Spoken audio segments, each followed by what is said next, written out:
Hey friends, you'll get paid around 15 crore taka a year to look after this lighthouse, plus there are tons of perks. You won't have a boss here, so you can sleep whenever you want, go fishing, do whatever you feel like. Your only job is to make sure the lighthouse light is working properly. If the light ever goes out, you just need to turn it back on right away. That's all you have to do. If you want, you can just kick back and chill all day long. And at the end of the month, you're probably really eager to get this job and make loads of money, right? But before you apply, know this. Despite all the perks, it's actually one of the most dangerous jobs in the world. This lighthouse is right out in the middle of the ocean, and while you're there, you won't be able to contact anyone.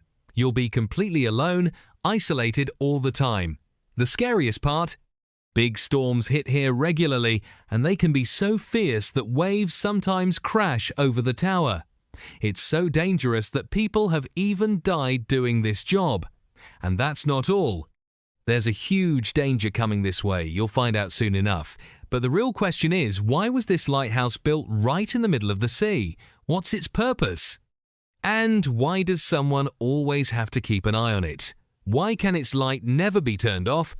To understand the mystery behind these lighthouses, you have to go back in time, way back to when there were no cars or any vehicles for long-distance travel. Back then, the only way to cover long distances was by water. During that time, there was a man named Captain Marius. He was an amazing sailor, famous for his sea voyages, even in tough conditions. One time, while sailing through pitch-black darkness in the middle of the sea, his ship suddenly hit a huge rock underwater. Back then, ships were made of wood, so hitting the rock easily caused the hull to crack and water started flooding in, causing serious damage. But thanks to timely efforts by Captain Marius and his crew, they managed to repair the ship, saving their lives. Right after the accident, Captain Marius started looking for a solution. He wanted to create something that would let sailors on ships get warned about these dangers in advance. But the real headache was the vastness of the Pacific Ocean. The Pacific is so huge that even if you combined all the land from the 7 continents, the Pacific would still be bigger. Thousands of years ago, when sailors used to cross this massive sea, they had no idea what was beneath the ocean. Nothing at all, not even in front of them.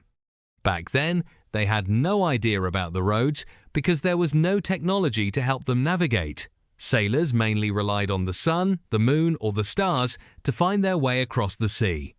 This method often caused problems, just like what happened to Captain Ellis. One time, Captain Ellis was sailing across the Pacific Ocean with his crew when suddenly, one night, a storm hit.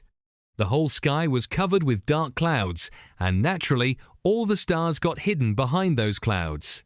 They got lost because of a huge storm. When morning came, they found themselves stranded in the middle of the vast sea, with nothing to eat or even drink. The sailors were in really bad shape from hunger and thirst. Even though they were surrounded by water, they were dying of thirst, and many sailors ended up dying because of it. After a lot of hardship and many days, the captain finally spotted the shore. That's when the journey to build the lighthouse began. Alexandria was right by the Mediterranean Sea in Egypt. Back then, the ruler there was Ptolemy II Philadelphus, but the biggest problem for that kingdom at the time was its location. If you take a good look at this picture, you'll see that to enter the city, they had to go through this narrow path. Around this area, there were a lot of huge rocks, so whenever ships came to trade and passed through this route, they often bumped into the rocks. Because of that, sometimes the ships would sink or suffer major damage. Day by day, as the number of commercial ships in this kingdom kept dropping, the state started falling behind economically. Ptolemy, wanting to save his kingdom, went to the most famous architect of that time, Sostratus of Cnidus, and asked for help to solve this problem. Together, they came up with an idea: to build a fortress on the sea with a light on top that would guide ships sailing in the ocean.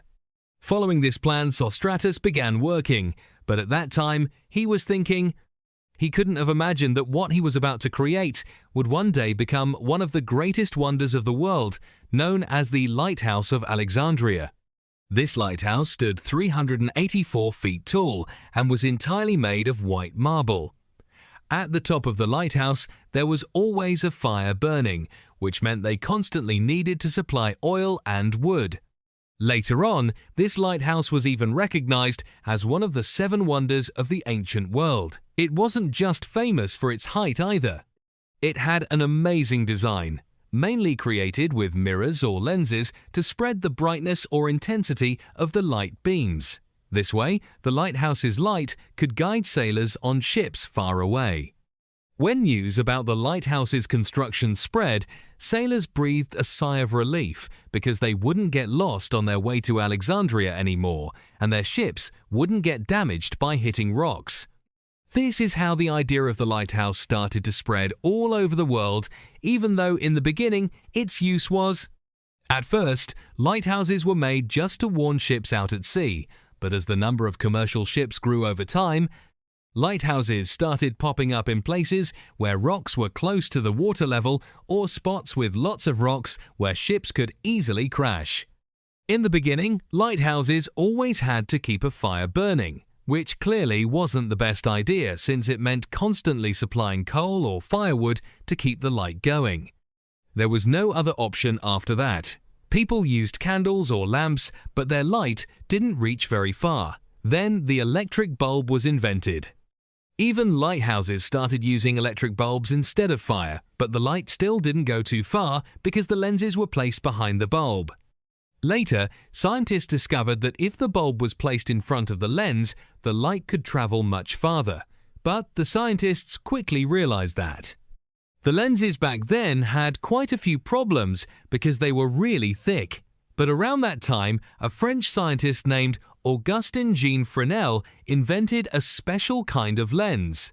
This new lens focused all the light coming through it onto a single point, which made it much easier to send the light from an electric bulb far out in a specific direction. These lenses are called Fresnel lenses. Nowadays, almost every lighthouse uses Fresnel lenses. This invention gave lighthouses a whole new capability, which is why even today, out in the middle of the sea, ships can navigate safely, but the people who guard this lighthouse do their job quietly and alone, almost like ghosts.